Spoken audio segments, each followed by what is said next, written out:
Isa to sa dapat mong gawin para balikan ka ng customer mo. Dapat mong ingatan ang Wilmags niya.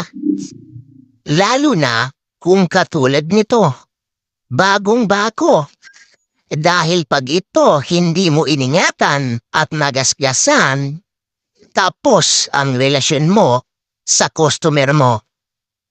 Pwedeng ikaw ay mag-abono at ang masaklap pa, hindi na siya babalik sa'yo.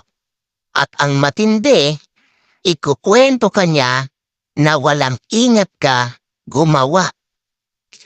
Pero kapag nagawa mo maayos, walang anumang gasgas, tiyak, lagi na siya mapagawa sa'yo.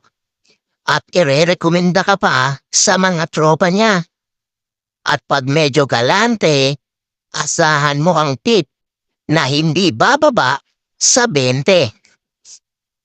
Nagsimula ang lahat sa isang munting pangarap ng batang mula sa hirap at nagsusumikap na maabot ang tuktok